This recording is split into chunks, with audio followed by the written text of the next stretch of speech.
There's no sound, at least for me. There's no sound. Yeah, technical difficulties. We just was sound in the technical check.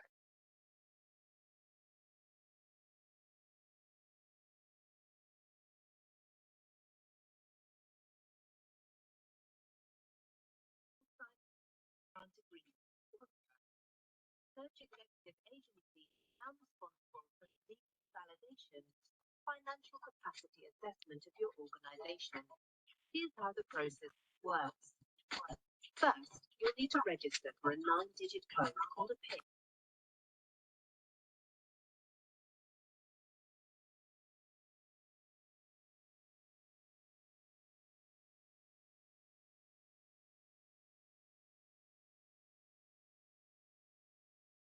Sorry, Samana, can we restart this? There's no sound.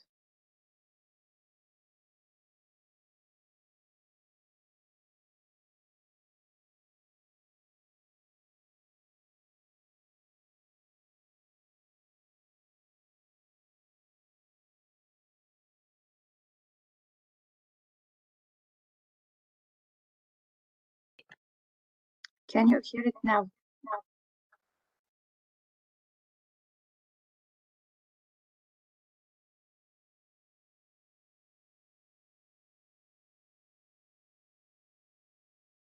Justina? No, nothing is happening now. The video is not playing. And now?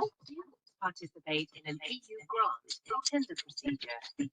There is a register where you can encode your organization's data online.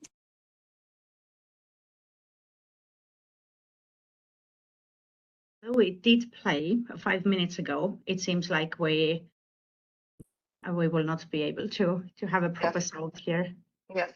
So I think the best way indeed would be to share the link to all of the participants to view it later. We apologize for the inconvenience, technical issues. So yes, we will share the link in chat, and we will also include it with our materials to be accessible for all of the attendees at a later point in time. Now, maybe then I'll give a word to our expert, Reselepa, to continue with the other points of the session. Yes, thank you so much, Justina. We are very sorry for this technical trick that this video played on us, because it did collaborate with us 5 minutes ago. But it doesn't matter. You can have the link later, and I can very briefly describe you what was the video about. But first, my name is Reisi Lepa. I'm working in Civita, and also, just like Justina, also I'm part of the I3 support facility that is established to support potential and already existing participants in the I3 funding instrument that the Commission has established not a long time ago. It's rather new. And today we have a plan to have a very short look at the instrument itself. I would expect that very many of you actually attended also European Commission's Information Day last week. And we are not going into all the details because, of course, the Commission has very extensive data on everything that is related to this instrument. But what we are going to look at today is more the practitioner's view of how to prepare an I3 proposal, and we are talking about the strands 1 and 2A that are open at the moment, and what to keep in mind when you, as a potential either a project partner or a coordinator, would like to prepare a winning proposal. For that, I will give first a very short overview of the instrument, as I said, and then we have invited to be with us 2 I3 project coordinators, Laura Salurand and Diana Vertelkene. They will be talking very soon to you as well. and we'll have a short discussion with them. You can ask questions, so please prepare. And after that, that is going to be very interesting. We are really going to try to be in time in order to have enough time at the end for Anita Tregner-Linaric, who has been an evaluator for i3 proposals for quite some time and has very nice insights into what to keep in mind when you prepare an i3 proposal from an evaluator's perspective. I think that's going to be very interesting. So without further ado, if you can go to the next slide, please, Simona. Let's have a look at the instrument as such. To start with our today's virtual event, if I may ask you to indicate either with raising your hand, or if you can find a thumbs up icon on the lower bar in your on your screen, to indicate how many of you have actually participated in an i3 project, not even only preparing a proposal, but really being a partner in an i3 project. Maybe you can let us know, then we know how many people we have here. Like, nice. Well, we have people amongst us who are also project participants.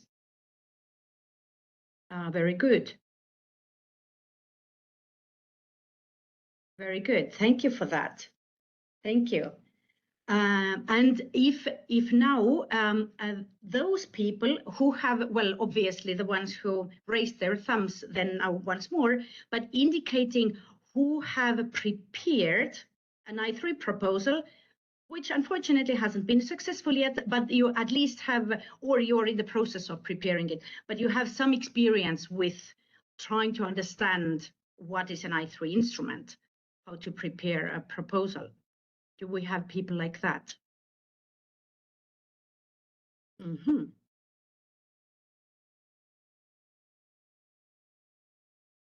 Good. Good. Then I hope you come with your own experience and with your own questions, and we can have a very nice discussion on what we have seen and what we have experienced and what our coordinators and evaluator have experienced, so that that we can mutually conclude some nice takeaways from our today's virtual event.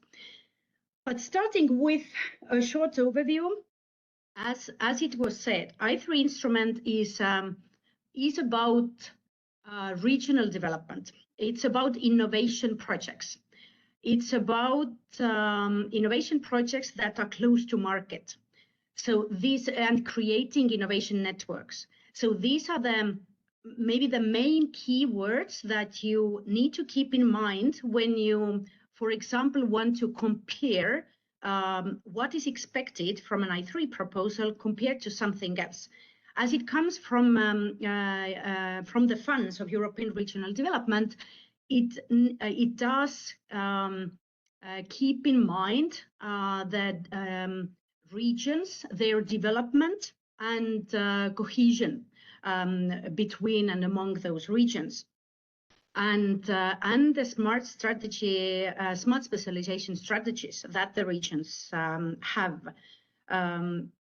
And in addition to that, also the spectrum of participants, partners in your project, like creating innovation that would involve SMEs, obviously, but also other quadruple helix partners that might contribute to creating this innovation.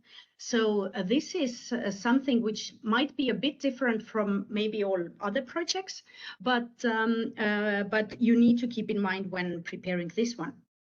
Can you go to the next slide, please, Simona? And the objectives of those two strands that the calls were open just recently for, the main, let's say the core idea is very, very similar. the core idea, as I just said, is about innovation, close to market projects, investments into innovation. But there are some small differences that you need to keep in mind when understanding to which strand you should actually go to with your own project idea. So smart specialization is of course a topic for both. European value chains are also a topic of both strands. It's more like the focus of either having creating new value chains in less developed regions, or tapping into value chains also outside of Europe. So you need to understand what is the position and of the SMEs that you want to work with. What is the level of their innovation? How to create those new interregional value chains and do cross-border innovation networks and collaborate with innovation actors. And let's go to the next slide, please. And when we talk about the innovation dimension of those two project types, the TRL level that they need to operate on is similar. The innovation projects that the program is supporting are starting from TRL 6, which is already very close to the market, and they may end up with TRL 9, which means that basically we are talking about investment-ready products and services to go to the market. And well, it's either then going to the more focusing on regional cooperation and market, or going to the European and outside. And the research results are something that are also kept in mind that are the basis for the innovation. So for strand 1, it's more like valorization of those research results, and strand 2A, it's exploitation of those research results. And the innovation itself, it is defined like something that is new to Europe, or it is new to the application sector. Both are accepted in the strands. And the expected impact that the project would need to create in the end, of course, new technologies will be tested and deployed, and the focus is on increasing competitiveness of the EU value chains, and also creating new ones. Now maybe a bit difference between those two strands is that strand 1 is more like increasing the competitiveness of already existing value chains in Europe, and also the resilience of those value chains. In strand 2, the creation of value chains in less developed regions is one of the focuses. And besides creation of those new value chains, it's also tapping into the existing ones in more developed regions. So the reduction of the disparities between more developed regions and less developed regions in Europe is an objective of this whole program. Let's go to the next slide. But when we think about the activities and criteria that you need to comply with when you think about the potential project proposal, there are 3 large areas, like topics, focus sectors of both strands: green transition, digital transition, and smart manufacturing. And activities that are eligible in the projects are as already mentioned, bringing innovative ideas and products to the market. So be close to the market. Provide test beds, demonstration facilities, post-prototyping activities to those innovation projects, validating and testing the ideas and projects in real environment. So they are very kind of ready in the end of the projects. They should be ready products already. And the rule for the program is that 70% of the whole budget should be in terms of investment to the companies. This doesn't mean yet the direct grant funding, but the overall investment to companies out of your budget should be 70%, out of which you could use 30% of the total budget for the direct grants, like development grants to SMEs. We will talk about this a bit later. And at least 50% of your total eligible costs should benefit the less developed regions. So although you will have partners from different regions with different level of development, the focus on the needs of less developed regions is clearly there. And one project size is from 2 to 10 million euros, and the duration is from 18 to 36 months. Going further, the requirement details, if you can go to the next slide, please. Requirements and details for those strands. There is a difference in the criteria, how many and which type of partners you should include in your project. So for strand 1, you need to have at least 5 independent legal entities established in 5 regions in at least 3 countries. In the other one, in that 2A, the requirements are a bit smaller. So there are at least 3 independent legal entities in 3 regions and at least 2 countries. So you need to keep in mind when you put together the consortium. And in Strand A, as this is more focused on creating new value chains in less developed regions and leveraging with more developed regions, you would need to involve at least 1 more developed regions, but strong focus needs to be on less developed regions. When you go to the Commission website, we have all the links in this presentation as well. In case you don't know what is the level of development of your own region, then always check that first, and then you can understand the whole map of Europe with all the regions and their level of development in order to understand whether the consortium members are okay from that point of view. And a coordinator for those consortia needs to be either a public body or a non-profit organization, or an entity who is entrusted by national regional governments. So those might be either cluster organizations, development agencies, innovation agencies of this type. But an SME cannot be a coordinator, just for an example of such a project. And there is also a list of mandatory documents and annexes to be added, but I'm not going into the details of that at the moment. Let's go further.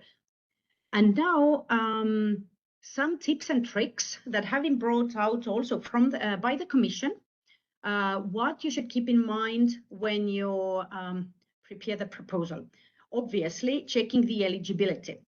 As I just said, please check what is the type of organization of your coordinator, whether it is a non-profit organization or a public body, and what is the level of development of the region where partners and the coordinator are coming from. So very kind of base level first checks to be done. Then obviously, of course, read all the documents, the work program of the whole instrument. Don't copy from there, but really show the added value that you can provide with your project. There are many background documents as well provided by the Commission, which are more policy type of documents, but are also legal type of documents. For example, the model grant agreement and annotated model grant agreement that you can benefit from when you understand, try to understand the instrument as such and what is expected. There are some framework requirements that you need to follow. For example, you are not allowed to edit the project proposal template that the Commission is providing. So it might seem a small thing at the beginning, but it's actually very relevant, because you shouldn't. In the end, at some point, you will face the problem of having maybe too many pages and you want to cut.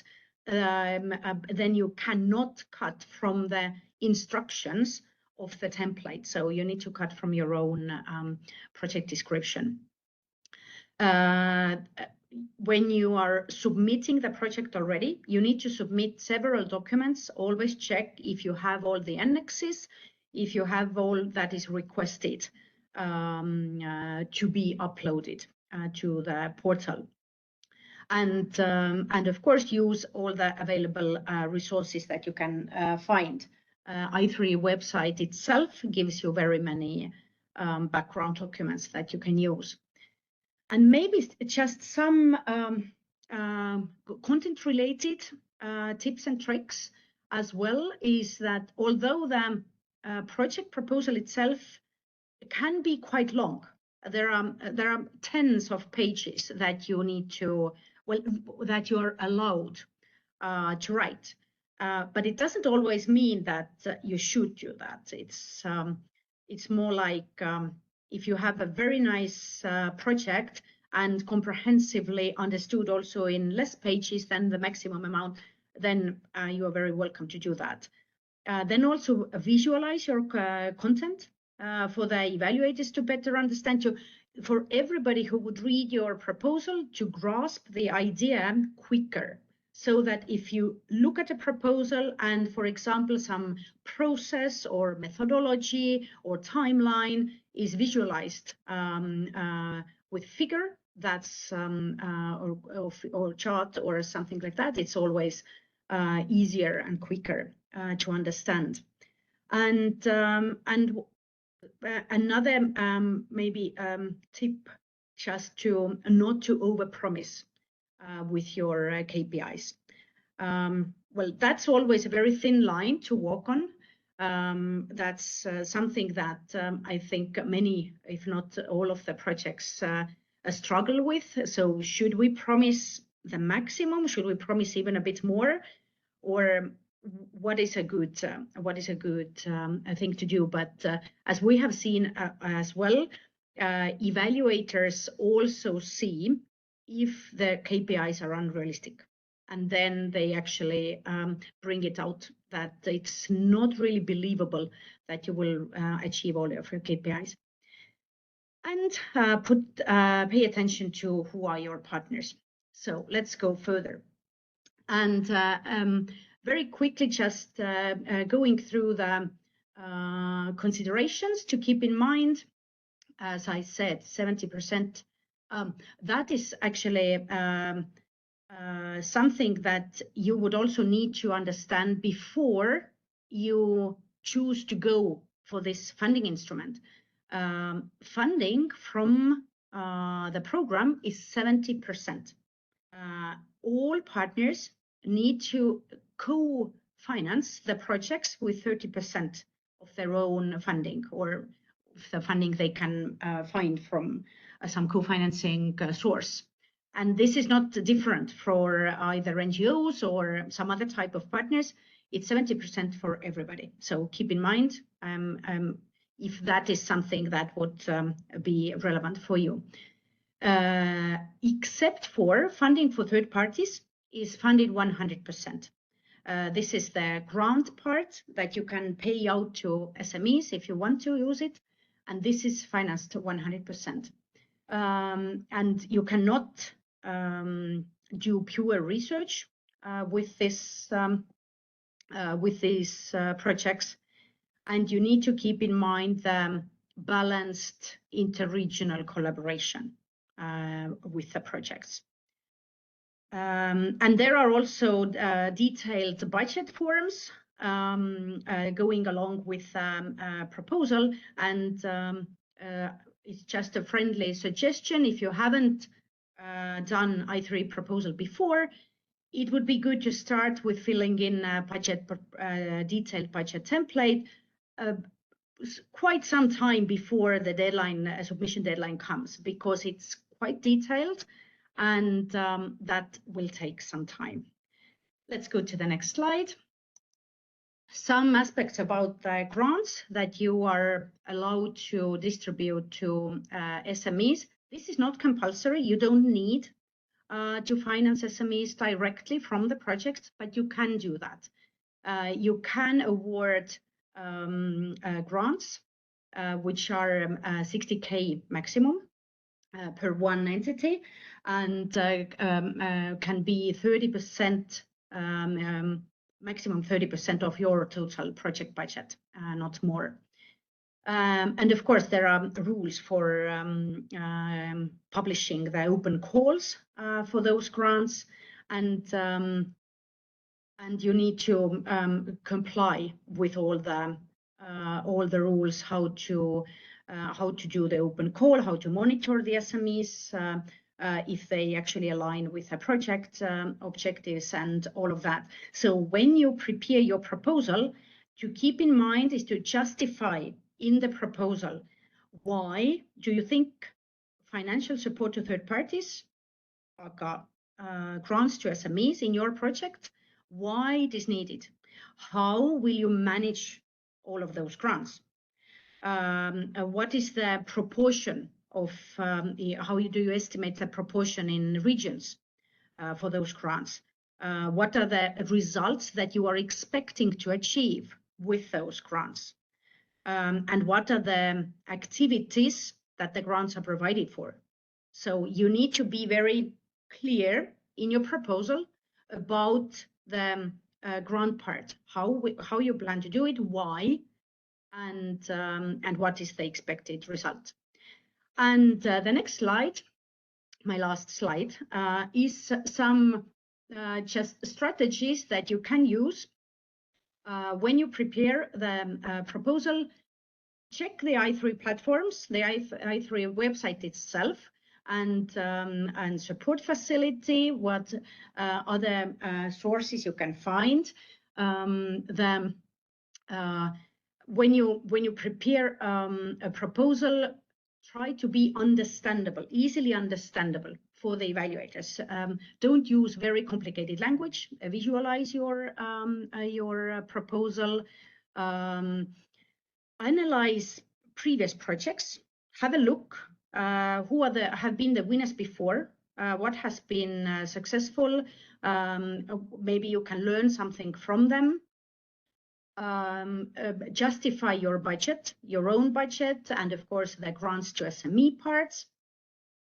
And of course, put together a very nice narrative of what you are actually aiming to achieve. What will be the impact that your project will bring? How will you create value chains? How you will support SMEs? How you will support bringing innovation to the market? So these were some thoughts of how to prepare a proposal. If you can go to the next slide, I'm not going to talk about this, but just for you to understand that you will have a webinar recording link when you will receive all the slides presentations themselves, but also the i3 website, where, as I mentioned, only last week was an info day. There is a recording of the info day, all the slides, additional materials. So please, of course, go there, surf around, make yourself familiar with the instruments and with the requirements, and let's prepare a proposal. And I have now finished with the overview of the instrument. Let's now talk about a bit of experience of the present projects and coordinators. So let's start with Laura and with projects Digilung. And Laura, maybe you will introduce yourself very quickly as well. Yes, thank you, Reisi, and welcome everyone. Thank you also for the possibility to showcase my i3 project. I'm very proud of it. It's as far as I know, we're in the first batch of i3 projects. So we started.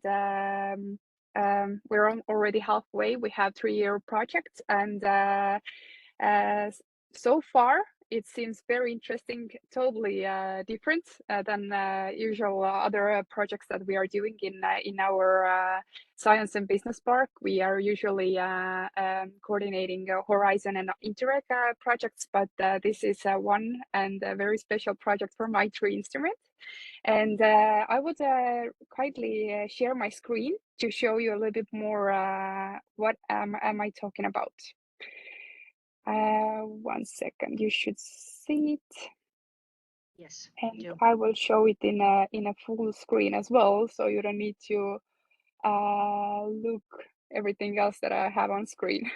So can you hear me and can you see my screen, just in case asking? Yes, all good. right. Okay, so I'm coming from Tallinn, from Estonia, from Tehnopol Science and Business Park, and we have this very nice project called Digilung, and this is also what I was talking about is that it is a 3-year project, 36 months, and it started actually on 2023, and its budget is over total budget is 4.2 million, and EU contribution of that is 2.9 million. Just to give a brief overview, what is the project about, and I will not maybe stop on the bullet points that I have here, but in general, we are developing a medical device called a lung shirt, and this is like a actual shirt with monitors on it, and it will reads the healthcare data of COPD patients, and the healthcare data is integrated with the AI solution that is going to healthcare working in a hospital. So it's like a telemedicine product. So our maybe general objective is that we are creating actually an ecosystem for COPD management. Of course, if it's an i3 international interregional project, then foster cross-border collaboration, enhancing efficiency of healthcare professionals, and improving the quality of life for COPD patients. And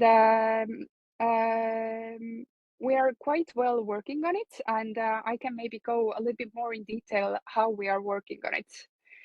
So as we know, i3 is interregional investments and innovation, but a little bit more about how and how we have found our partners.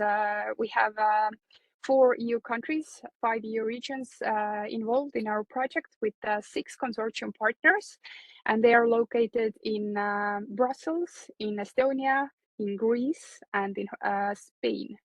And we all have covered these more developed regions and less developed regions, and these were all mapped out in the proposal time. Just for like a side information for you, that I unfortunately wasn't in a place where the proposal was established, but I was well put into the project after it was accepted. So I just briefly also talk about the solution that we have, the innovation part. So I talked to you about the shirt.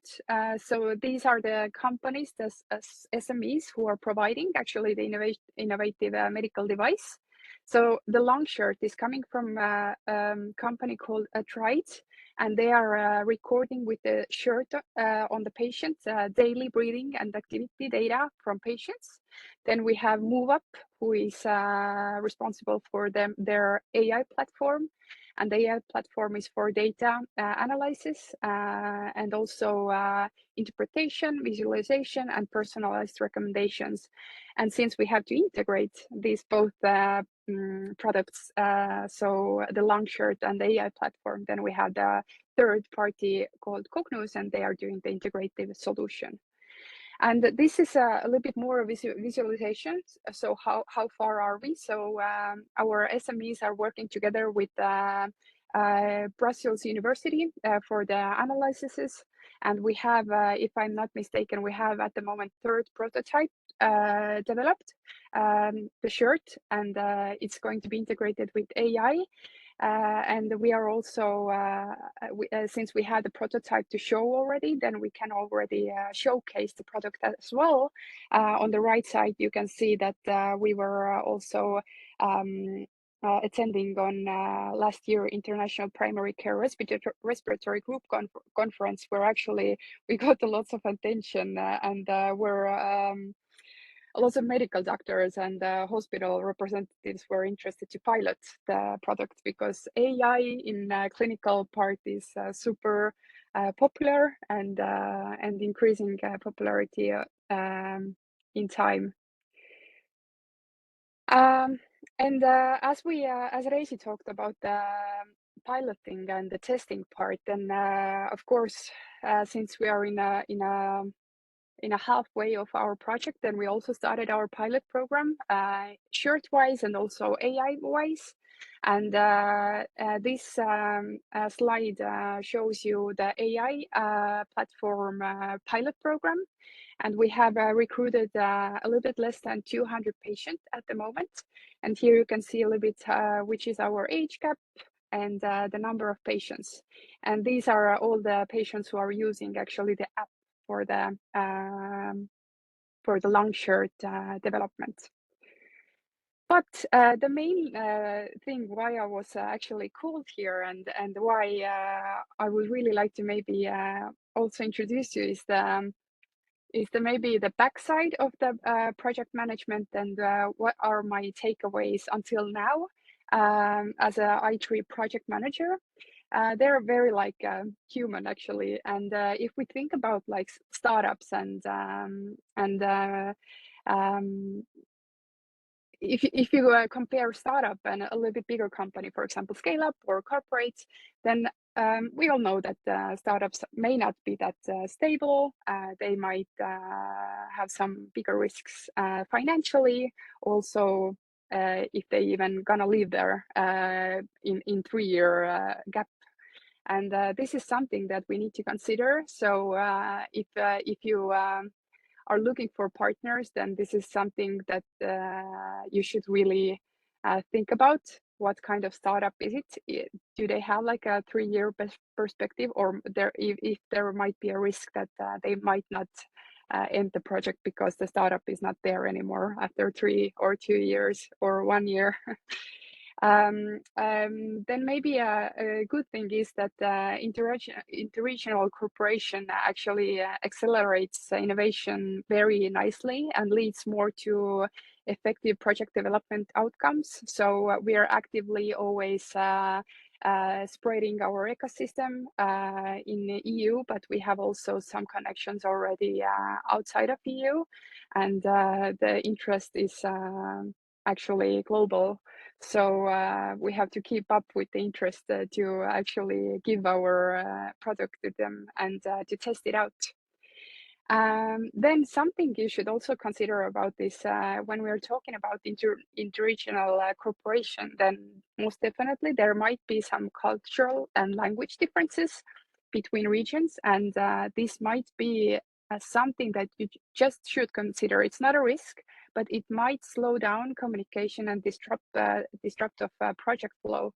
So we have had some cases where I can see that in some countries it goes a little bit more smoothly. They understand quicker, and in other countries they have some other qualities, for example, technical qualities, but their working system is a little bit different, and it's fine. But you just have to understand it and consider it as a project manager.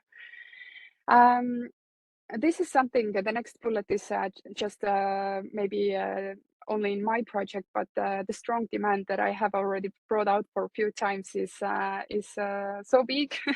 the AI integration in healthcare, especially for COPD, which is one of the biggest has biggest mortality rates globally.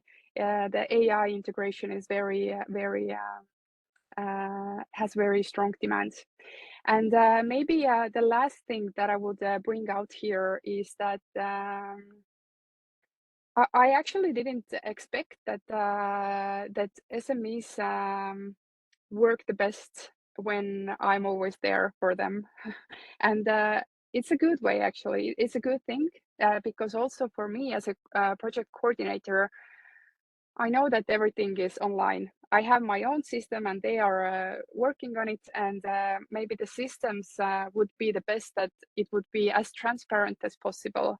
I have made them like a mutual documentation system, which is also written into the project proposition, but we have the same document folder for everyone. We are gathering there all the needed documents for deliverables, milestones, any kind of researchers. We have cost documents in our shared files. We have this Gantt chart on what date, what time we need to do something. We have all the meeting memos and minutes gathered there. So everything is in one place. And if any one of us are missing some kind of information, then we can just give a link that, yeah, you can look from here. This is all accessible for everyone. So all in all, the SMEs benefit most from hands-on and practical support, including showcasing them to potential customers, help with the deadlines, because I at least have to remind the deadlines at least 3 times, I guess. And it's fine. I'm doing every time I had the consortium meeting, monthly consortium meeting, I start reminding them deadlines 6 months before the deadline. So they have the deadline all the time in our meetings, and we're keeping at the deadlines. We're totally on due dates, so that's fine. But you just need to consider that it's something that needs to be done in this project anyways. And any assistance in navigating in reporting requirements as well. So what have I done is I3 has actually really nice guidelines, but I have remade them easier to follow them, to mark out or highlight some more relevant parts that they need to consider. And if I get any kind of feedback for reporting, then I will bring it. I will also like divide the feedback, the comments, and make a shared document. And I will like mention them with like that they have to do this kind of stuff because PO or European Commission asked to do this one from your side. So please highlight this one and update this row on this matter. And if they have done it, then they will let me know with the thumbs up, or will mention me as well, or just highlight the part. So just a little like insight on what has been my experience so far with I3 project. It's a little bit different, as I told you on the first part, but it's also quite nice experience, and we're actually open to also make proposals to another I3 projects, and a lot of our technical science and business park customers are actually interested in this project instrument. So I do see ourselves also to be in other projects as well. But this has been definitely one of a learning curve, and there is still half of way of the project ongoing. So I'm excited to see what is coming next, and most hopefully, and I'm actually quite sure that we are getting to develop the medical device and to actually get it on market, to get the investments and to spread it to the ecosystem and have this AI solution in our COPD healthcare health innovation. So that was my short introduction to DigiLang project. If you have questions, then we have a question and ask round afterwards. And if you're interested to look a little bit more about the project, then I have the QR code on this slide. You can scan it and go to the DigiLang webpage, and there you have also the contacts if you're interested to contact us. But yeah, I think that's it from my side, and thank you. Thank you very much, Laura. That was very nice, very comprehensive. Well, the last takeaway mainly was that I3 project should come with a very good project manager. That Yes. if you are planning I3 project, then look around among your partners who is going to be the best in holding hands and setting deadlines and reminders and everything else. But okay, let's move now forward. We will have a discussion and Q&A time later as well. But if I may ask Diana now, maybe you can represent your project. Maybe there is something similar or totally different in your experience. Yeah, so hi, welcome everyone. So my name is Diana Vertelkiene and I am a health technology evaluator cluster manager. I will share my slides. Okay.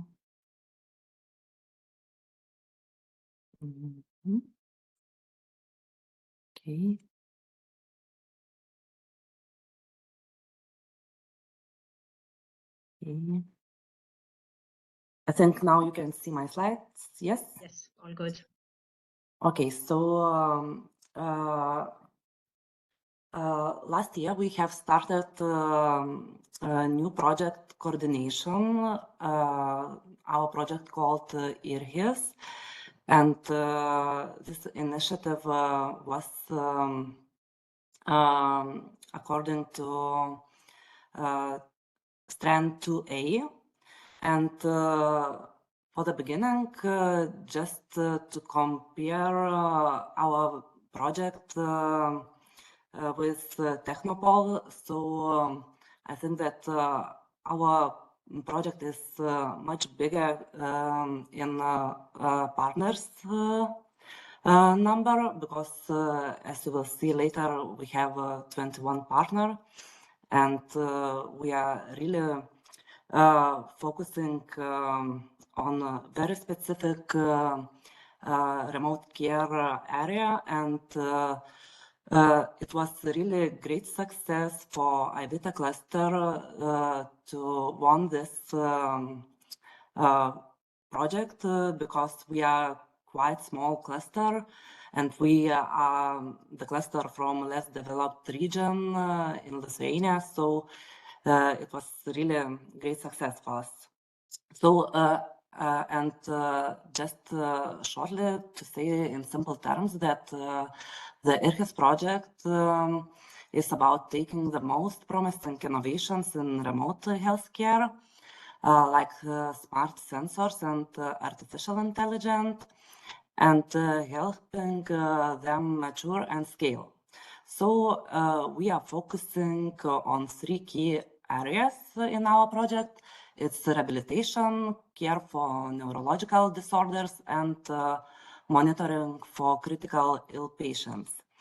And it's all about bringing advanced care from the hospital right into your home. So why this is so important right now? So I think it's 2 big reasons. First, as this map shows, our population is getting older. This puts a real strain in our healthcare system. And second, technology is ready to help. So we all have powerful tools like wearables and artificial intelligence. And now is the perfect time to use these technologies to support people at home, especially in areas like intensive muscle and neurological care. So IRHIS is here to make that connection happen. And this is a big challenge for us, as I already mentioned. So we have built a big team. IRHIS is a partnership of 21 organizations from 13 different European regions.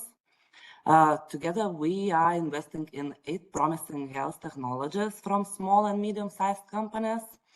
And our mission is to help these innovators to get their solutions to the market, creating a stronger and more connected health tech community across all Europe. And how do we manage this big team? It's organized around our 3 core leaders. We have the IVITA cluster from Lithuania, the Hellenic Digital Health Cluster from Greece, and the DHI cluster from Bulgaria. And think of them as our regional champions. So they are experts who connect new ideas, the healthcare providers, and the funding needed to make this project a success. And we have a very clear plan. First, we map our needs across Europe. Then we built a strong community through workshops and events. And we create a remote care investment club to connect great ideas with funding. And all of this work comes together to support our main goal, launching 3 thematic demo scale labs where we test these new technologies in the real world. As I mentioned, this brings us to the heart of our project, our 3 demo scale labs. This is where the innovation happens, and we have lab 1 with 9 partners focused on helping people recover from muscle and joint surgery. Lab 2 involving 7 partners and dedicated to improving life for patients with neurological conditions. And finally, Lab 3, a highly focused group of 5 partners, which uses technology to predict and prevent crises for patients in intensive care. So most importantly, they share different data sources with the help of custom-trained artificial intelligence models to make the technology smarter and more effective for everyone. So this is where we prove interoperability and demonstrate real-world impact at scale. And now I would like to share with you a few recommendations from a practitioner's point of view. Maybe I will repeat a few things that you have already heard today, but let's start with the 3 most strategic elements you should keep in mind when preparing your I3 proposal. First, alignment with smart specialization strategies is absolutely essential. I3 is not a generic innovation program. It's deeply rooted in the regional S3 priorities. So this means that your idea must reflect the strategic priorities of each region involved in your consortium. And my practical advice, try to start really as much as possible early with S3 mapping. Talk to your regional authorities, innovation agencies, and ecosystem actors, and pay pay attention and enough of time to get letter of intent, as this is really very important to get their insights and endorsement, which can make a big influence to your proposal. And second, real inter-regional collaboration is not optional. It's like I could say it's the core DNA of I3, and avoid symbolic partnerships. The Commission, I think, is really looking for consortia which could demonstrate true complementarities, especially in terms of innovation capacity, infrastructure, and investment readiness. So map your value chains, identify the gaps, and build your proposal on clear economic and technological synergies. Third, keep your proposal close to the market. That means that your solutions should be validated and nearly market ready. So here business participation becomes crucial, and from the very beginning involve SMEs in proposal writing, and their role is really shaping your proposal, because you really need to show the importance and impact of technologies. And the second part of the slide addresses more technical yet critical aspects of preparing a strong I3 proposal. So first you must communicate your investment logic clearly. Who invests in what and when, and what's the expected results. Second, please check the eligibility criteria carefully, because we had this mistake, and this still happens. So double check administrative rules and involve your financial officers early on. Third, don't underestimate budget planning. If the budget was rushed and planned at the latest moment, you may have problems later to finance important activities. So start also early and give this process the time it deserves. So I think that's all from my side, what I could advise. Thank you very much, Diana. Following up what Diana just said, the last aspects about planning your budget.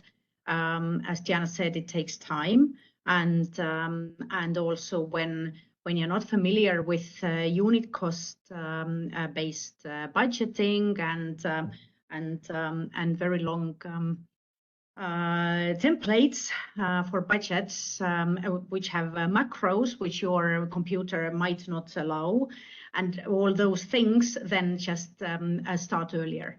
Don't start at the very last minute. But Diana, thank you very much for those insights. What should somebody keep in mind? But if you think about, would you probably would, but if you would participate again in an I3 proposal, what would you design differently in your next proposal? What would be this keeping in mind and doing differently? What differently? I would say the main goal is to select good and reliable partners.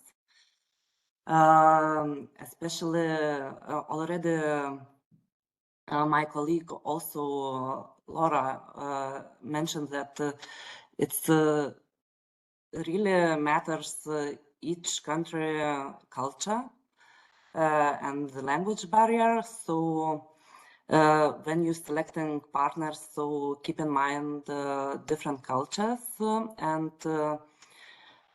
I don't know, it's quite hard to say what could be done differently, but of course, you need to always be ready for not expected situation, and if you are coordinator, so you have to know how to rule and how to keep your whole consortium on good track and give good advices and be ready for changes and situations that you could expect it. I would say so. Yes, and that probably goes both for the preparation period of the proposal, Yes. as well as implementing it later as well, getting to know your new partners with somebody you haven't worked before, and all of that. Laura, what about you? What would you do differently if you would participate in the next proposal? Yes, since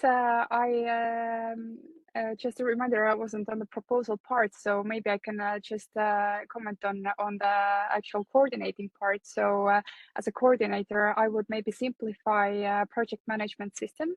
So, what would I do on that one mainly is prepare the partners actually on what they're stepping into. So maybe I would have a little bit more training to project partners themselves from EU side. So they have to actually understand that they need to report what are the guidelines, how to calculate the travel and distance bands and personal costs, and how to keep the budget update, not these detailed budget tables, how to be online, how to report them, how to actually show your staff effort in the reporting. So there are so many details that are actually asked from the EU to report, and they are asking for them a lot. So this is why I should or next time I would prepare the partners a little bit better to understand them, so I don't have to be the only one who knows about them, because when I started to coordinate the project, I actually assumed that they know, but they actually didn't know, and I had to do my own workshops to them, which is okay, but I would do next time a little bit more easier job for me as a coordinator. And then only the second thing that I would do a little bit differently, in digital project, we have lots of deliverables and tasks that are needed to be uploaded to EU Commission portal. And I would do them a little bit less and more maybe bigger documents, but less because I do think that we have a little bit too much of deadlines and deliverables going on. And at the same time, we have to report also our activities. And especially in the beginning part of the project, maybe we don't have that much things to show yet.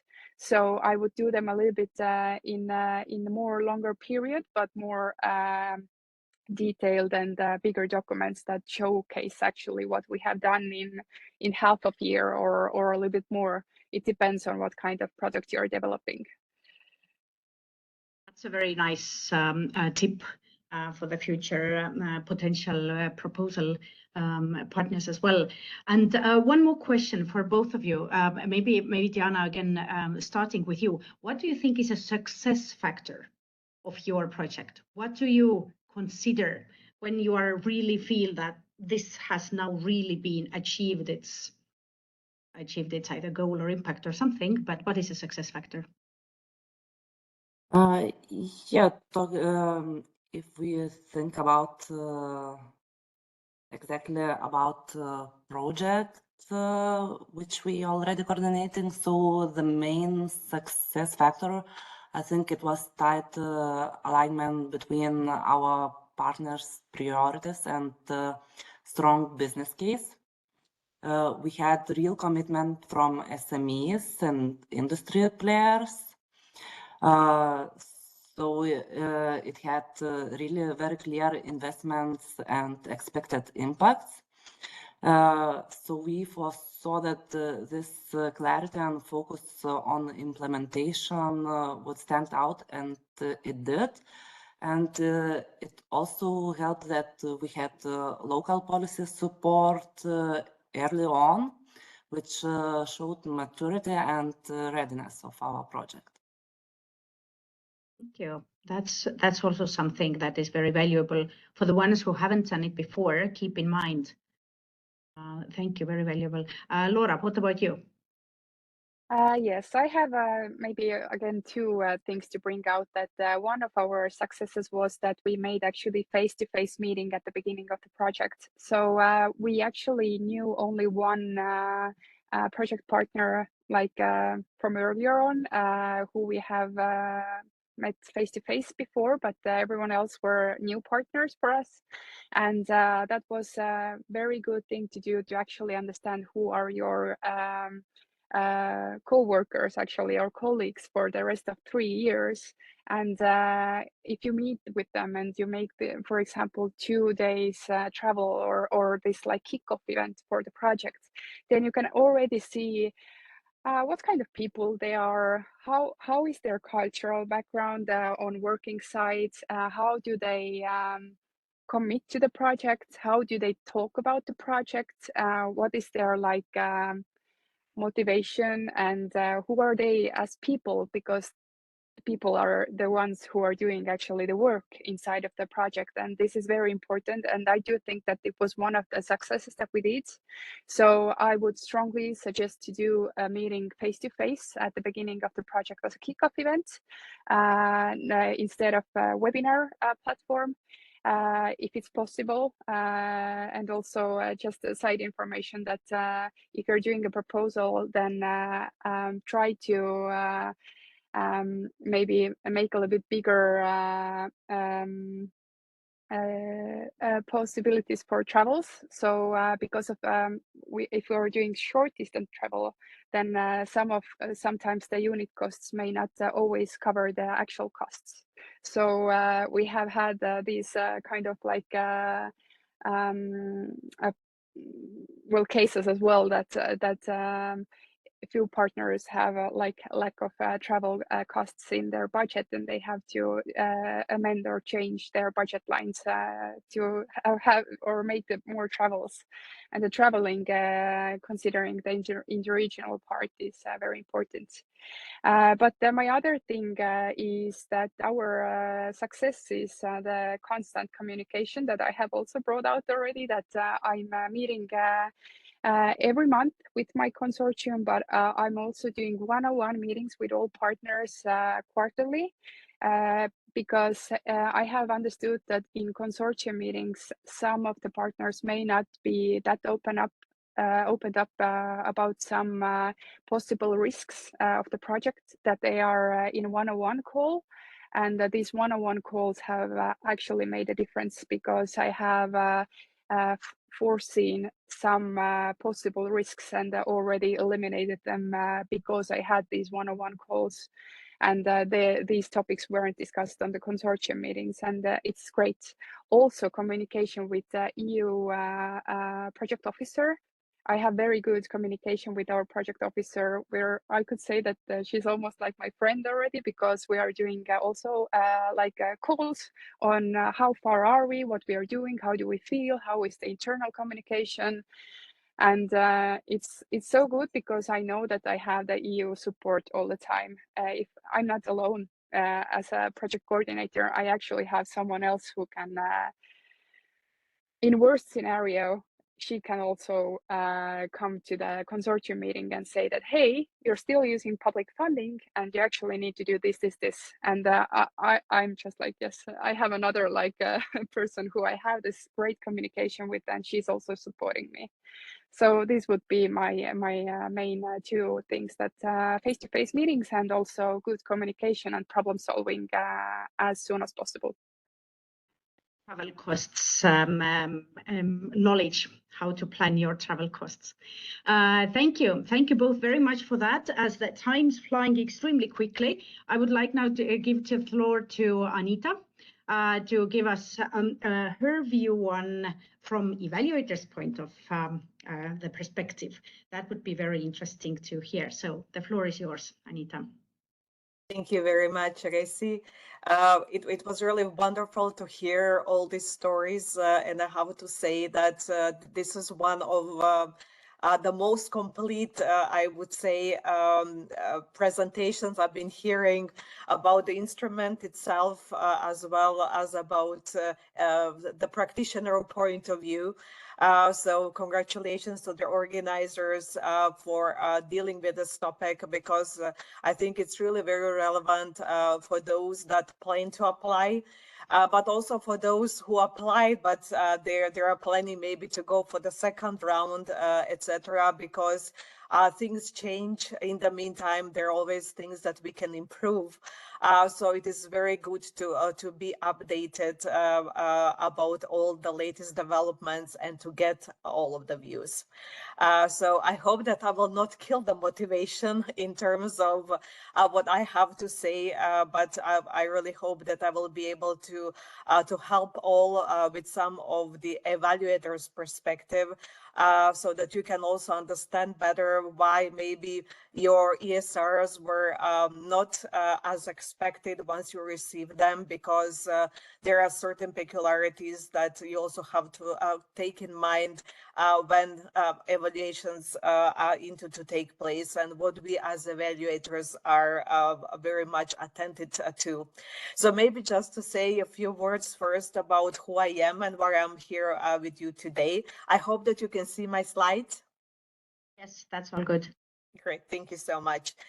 So as I was kindly introduced already, my name is Anita Tregner. I'm the Senior Innovation Manager at the French advisory company Enable, but also I've been the advisor, the senior expert of the European Commission for over 7 years, I think by now, undertaking different roles, and the evaluator one is one of them. When it comes to the I3 instrument, it is that I've been in with it since early beginning.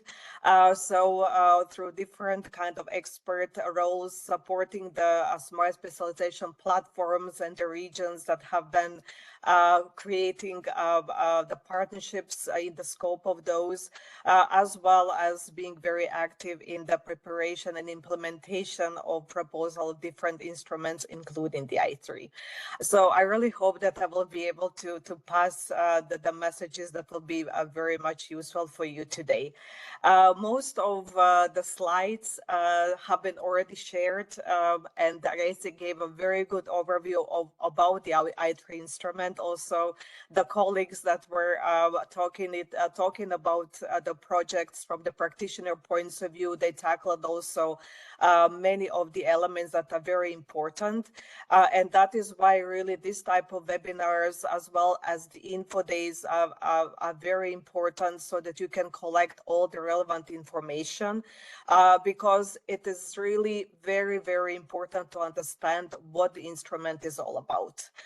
So to read all the documents that are there, to be also informed about the novelties that are happening with each of the calls, as well as the specific requirements, because there are really changes that are happening from call to call, and you need to be very much aware of them. So please take your time to do that, because this is the prerogative for you to be able to come up with a good proposal. I will not go into the details that were already mentioned, but I would just like that you also take a note of this slide, but because it is very also important to understand what do we understand as a key innovation. So as you can see, this can be a product, it can be a process, it can be a new market innovation or placement, as well as an organizational method. And the reason why I'm mentioning this is because very often, and now also lately with the latest evaluation, it is very difficult for us for us evaluators to actually define what in the proposal is outlined as a key innovation. So please have this in mind, because this is a very relevant element that we will be evaluating when it comes to the proposals that you are addressing. Also, there were already a lot of the talks about what is the innovation and the investment dimension, and how interregional scope it's very relevant. I like very much what Diana has mentioned, because it is very important to have good, clear business cases, because this is going to help a lot when it comes to understanding your investment proposition and what you are planning to achieve. And as early you will be able to engage the public authorities and all other Q-Helix actors, this will also be much better translated in your proposal, because also the target audience and the target actors are a very important part of the proposal.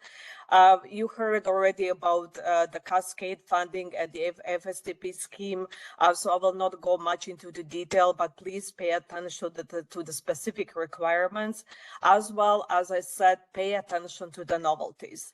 So as you can also see from these slides, there were changes in terms of the number of pages when it comes to the proposal that you have to prepare.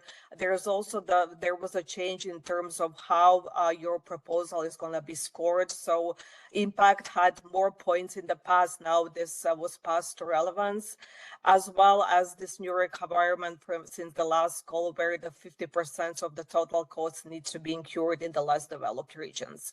There are some new novelties from what we observed in the new calls in terms of the administration, and please have a look at this, because you need to be really informed what are the documents that you also have to prepare on top of the technical proposal that you should focus on.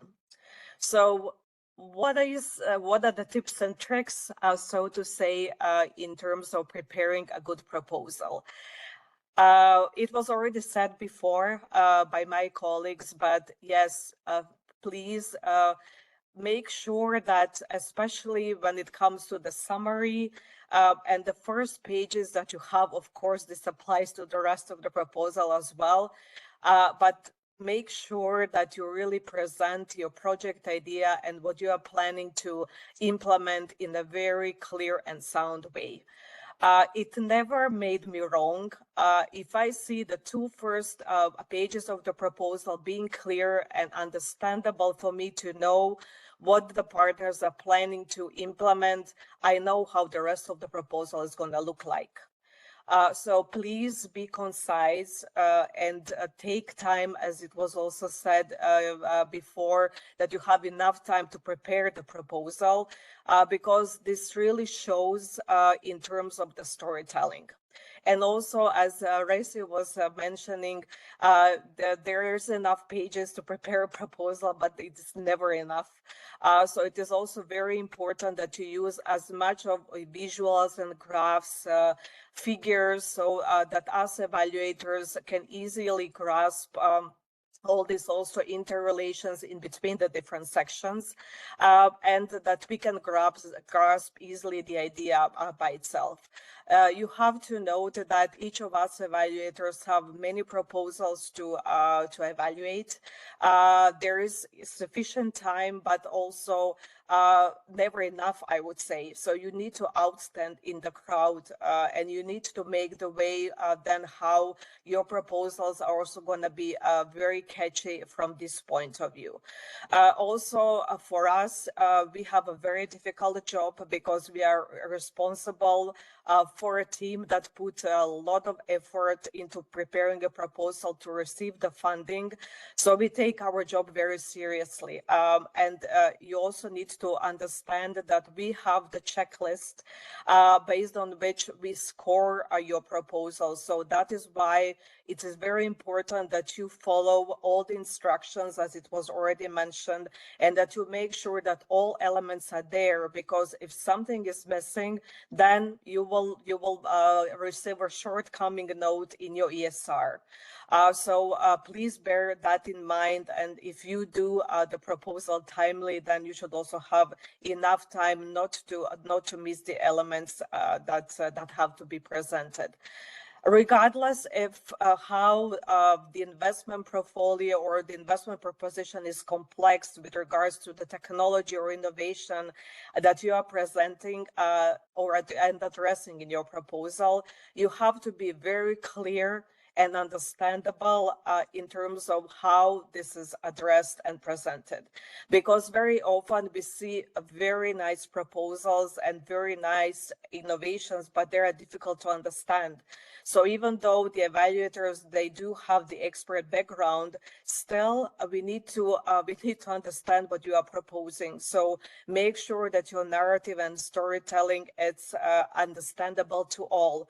Very often it makes sense once you're working on the proposal and with the team that maybe you have a separate team that will be just going through the proposal and seeing if something is missing or if something is not understandable, and flag this while the proposal preparation is ongoing, so that you have enough time to correct it in the due time. It was also mentioned many times, and especially by our projects represented here, how consortium is relevant and important. And I would like to underline this one more time, because somehow now in the latest round of the evaluations, we saw that there were a lot of issues in terms of the consortia, the roles, how they were presented, also their expertise, and that we were not very much convinced by many of them that they have the operational capacity for the implementation. As Laura was saying, it is not easy to implement a project, I3 project as well. So of course, the coordinator should have very good skills to take your hands and lead you through the implementation. But also other partners need to own the project as well and have the relevant role. So don't only include your friends in the consortia, but also make sure that you have enough of the capacities and expertise to implement the activities that you are proposing in the scope of the proposal. The budget was mentioned many times. I will also mention it in the following slides, but this is another bottleneck we are seeing in the evaluations lately, that the budgets are not well presented. They don't present a good value for money, but not only because this is the case, but because the budgets are not well explained or justified. So please make sure that you also do this timely, as this was also just suggested by colleagues. So then you will also have no problems in explaining it in the proposal. So what is very important, among other things, and you should pay attention to when you are working on the relevance section. This is another thing that it was difficult for us evaluators to define. It is the ambition and the novelty of the projects, of the project ideas or the key innovations that were addressed. So please make sure that you argument this well, and that it is clearly outspoken what the unique value proposition of your proposition is. And if this is a key innovation and something really new to the market, or if you are upscaling something, then please make sure to define this well, understanding what is the novelty to what you are adding to this key innovation, and what is the difference that is going to make. Because as I said, lately this was very difficult to define in the proposals that we were evaluating. Also, the project objectives need to be clear and sound, and they need to be well aligned with the work program and the call. Very often then the KPIs are forgotten, and they need to be there because we need to see that what you are proposing is credible and it can be measured. So please take time to do this properly and be realistic, as also Resti was saying, because If we see that there are some unrealistic expectations, this is already going to be a flag, and we will go into even more detail maybe than planned to check why is that. Also, as it was mentioned, please pay attention to the maturity of the presented investments and how they are described. Because in most of the cases for us evaluators, it was very difficult to define the TRL level based on the description that was presented. And then, of course, whatever here it is missing, it is also going to reflect the score. The target groups are also very important, and we see often that this is not taken with a lot of attention because your investment proposition and the presented actions need to be aligned with them. So you need to make a clear difference between the beneficiaries, end users, early adopters, and the others, and describe clearly how what is going to be their involvement in terms of the project activities that you are presenting in your proposals. As it says here, in most of the cases, this is presented in a very generic way, and then again, this is going to reflect the score that you are going to receive for that part. We know what is the focus of the I3 instrument being the cohesion instrument. So make also sure that you have a good geographical diversity and balance because this is also one of the specific requirements of the call. When it comes to the quality section, this is also, to my surprise, something that lately it has been a bottleneck for most of the applicants. Is it that due to time and that there is not that much time for this part, or as Laura was saying, that the partners were not that well aligned when preparing the work plan? But lately, we really saw a lot of discrepancies in between the work plan and the methodology, and then the work packages themselves. We go into all the details when we are evaluating each of the sections, and you need to make sure that your work plan is of good quality and effective. The activities that you are proposing need to have a feasible timeline. The role of each of the participants in these activities needs to also be well defined, and you need to present the activities in a sound way. And for us, we need to see the link in between the different sections. So the work plan needs to reflect the impact part as well as the methodology and all the rest. So please pay attention to that and use the intervention logic when structuring your work plan, and make sure that you have all the elements represented. As Laura was saying, you need to have deliverables and milestones, but don't overdo them. So use the logic of how many reports, etc. do you need, and what type of documents, so that the work plan can be in this way monitored with quality. And also, as mentioned already before, about the consortia, and this is also said in the previous slides, please pay attention, make sure that you have the right type of expertise represented, and that you have the operational capacity for the implementation. SMEs are at focus of this instrument, as you know, so please make sure that they are well represented, and also if you have bigger companies involved, which is of course also allowed, make sure that this is well justified so that we can understand why is their involvement relevant for your project proposal. There are other actors that you need to have represented in your proposal.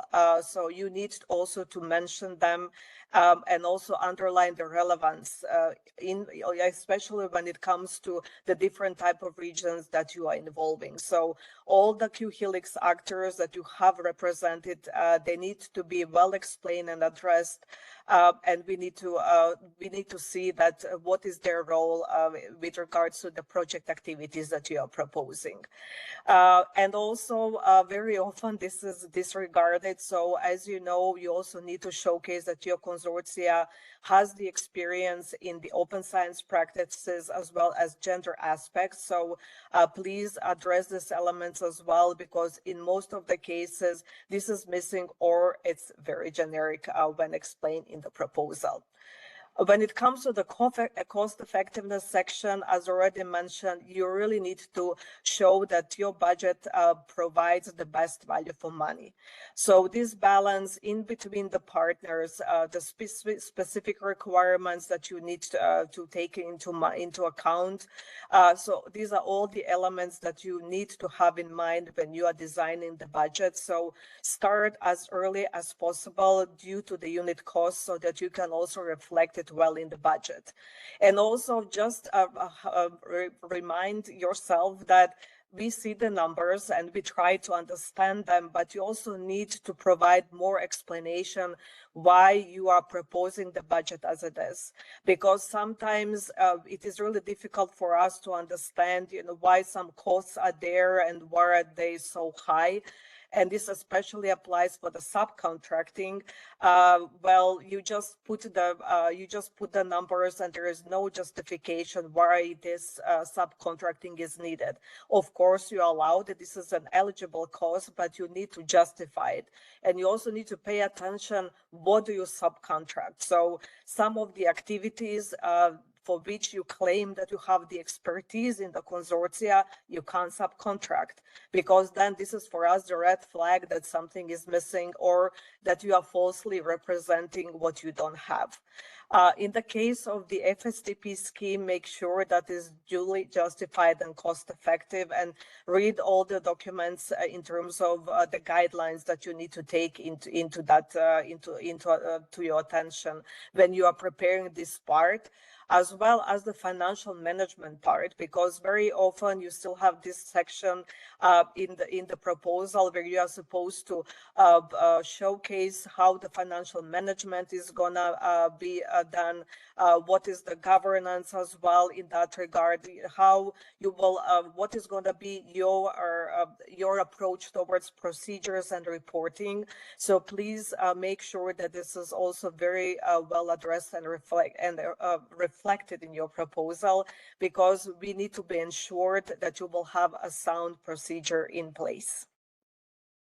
When it comes to the impact section, this is also, there are some of the commonalities, let's say, that we have noticed in the proposals, and that in most of the cases it is not easy for the applicants to showcase how the contribution of the project results towards the long-term impact, as well as the short and the medium one, composed to, as opposed to the target groups is addressed, and how well it's elaborated, because usually this is something that that is also either a repetition of some of other sections, and it is not underlined enough so that we understand what is really the impact that your project is going to have on different target groups.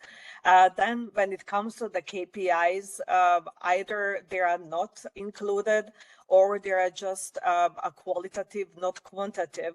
And this, of course, we need to have both seen and well addressed, so that we can then see how this impact is going to be measured. So please take time, again, be realistic, because very often we see numbers that we know that can't be achieved, and you will not impress us evaluators by that. If we see that the numbers don't add up, this will be another flag to us. So be realistic, even if this goes into something very modest. You can also always explain if and how this impact can, and the KPIs can be increased in the due time. Don't forget to address the potential barriers and expected impacts, and don't be generic here, because very often we see this kind of as a copy-paste, maybe from previous proposals. So you need to really think what are the potential risks and mitigation measures that you shall bear in mind in line with the project activities that you are presenting. So please be tentative to that. The scale and significance of the project contribution to the expected impact also needs to be estimated and quantified. So please include the baseline benchmarks and assumptions in a proper way, because this is also a very important element that we closely look at too. One of the last remarks are really related to communication, dissemination, and exploitation. This is another part of the proposal that lately we see being very generic, again, kind of a copy-paste from maybe some previous actions, and also that the target users in that regard are also presented in a very generic way. You are here talking about business cases, technological innovations. So your communication and dissemination measures need to be very much aligned to that. And please also try to be creative in that regard, because we would like also to see, more of the measures than like the general ones that are usually mentioned, because you do have a hard job in terms of making awareness of your project in many different regions. So this is also very, very important part. And also please don't mix up communication with dissemination. And the same applies for the exploitation, which is very relevant, because this is the part to sustainability and the potential post-project continuation. So it needs to be very well addressed and reflected in your proposal. And also, please don't forget to address the intellectual property strategy, which also, in most of cases, it's not mentioned, or it's very general, and it's very important, especially if you will be able to commercialize your products and innovation in a due time after the project ends. So I would say that these are most of the elements that should be brought to your attention, because sometimes when we prepare proposal, we forget of the obvious as well. But you also have to understand that we as evaluators, as I said, we have a very difficult job. We really want that you get funded, but you need to pay attention to all these elements so that your score reflects it as well. The competition is high, so you have to have this in mind as well, that you are competing under with a lot of excellent proposals and a lot of excellent consortia. So do it timely. I hope that all this information will be useful for you, and hopefully we will see a lot of good proposals in the next round. So thank you very much. So much for this. I think that probably the part of our presentation with your slides will serve as a guidebook to at least to today's participants. But one thing that I wanted to just to reflect again, if you noticed what Anita said many times, that some parts of the proposal were either addressed too generically, not addressed at all, or being very kind of copy pasted from somewhere. So if you take the proposal template that the Commission has provided, and at first glance it actually seems that you have 70 pages to write, then in reality there are very many sections, and you really need to put effort into each one of them. You can't skip. Well, if sometimes there might be a section which says that this is non-applicable, but in most of the cases you actually need to pay attention to everything. You need to address everything. You just cannot skip whatever it's cost effectiveness or put their qualitative KPIs. So it needs attention, and of course collaboration with partners, because it is always possible to write a proposal just by one partner, let's say a future coordinator. But in the end, you would need to implement it together with everybody else. So don't try doing a proposal on your own if you plan to implement it with your partners later. Thank you so much, Anita. We are over time already, but I think that was extremely interesting that you were presenting. Meanwhile, there have been questions in the chat, but these are all answered already, as I noticed. Thank you for those who did that. As well. If we do have a very urgent question still from somebody, you can raise your hand to take advantage of our presenters still being here. But I would actually give 1 minute until the end of our virtual event, as we are over time. But let's try if there is something that you would still like to address or that remained unclear.